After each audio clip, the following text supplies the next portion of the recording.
Hello everyone and welcome back to Crafts by the Bow.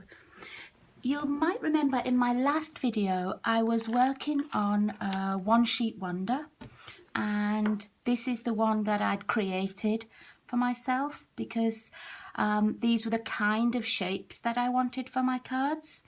And I said at the very end I was trying to organise a 6x12 one sheet wonder. And it's a bit scruffy at the moment, but I will make a proper template to put on my blog. And what I did was I chose the ones from the 12 sheet that I liked the best, and this is a package from the 12 sheet one, but I chose the ones that I liked best to use half a piece of DSP, and I wanted it so that I didn't have any waste at all. So for my half a piece, I get 7 cards and no waste. And let me show you the cards that I've made with it. Cards 1 and 2 are that off-center cut.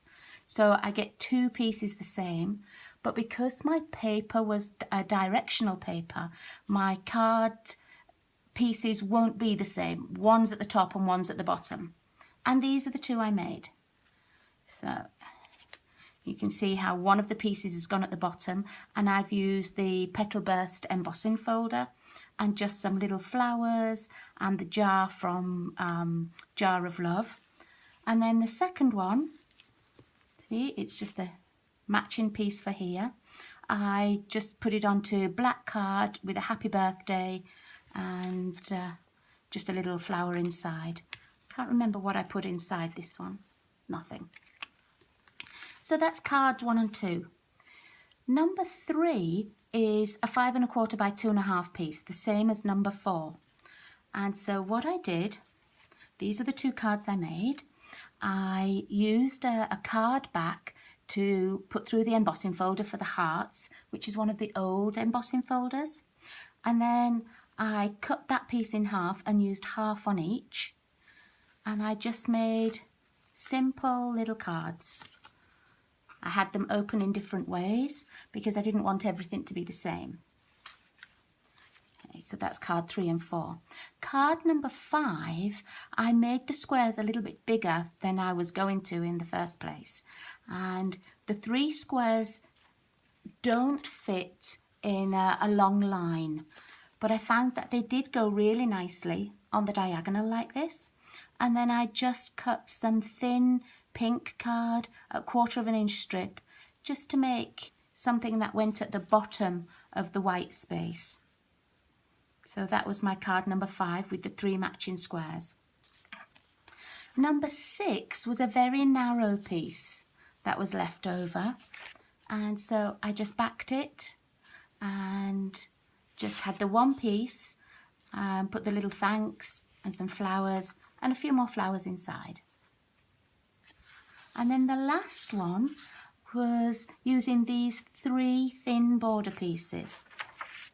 And what I did was I backed them onto card and I put them down the card and then just added a little ribbon and a sentiment. And yeah, so that was it. So I thought that was quite a nice way to use half a piece of DSP and still get 7 cards. I don't always want a set of 14 or a set of 12, but to make 7, I thought, you know, that's a quite economical way to use your paper. I will put this template onto my blog and I'll just show you the cards again.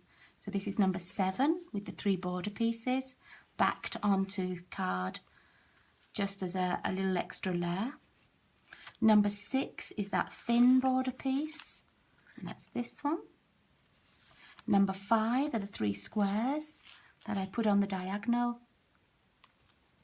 Number 4 and number 3 are the same, the 5 1/4 by 2 1/2 pieces.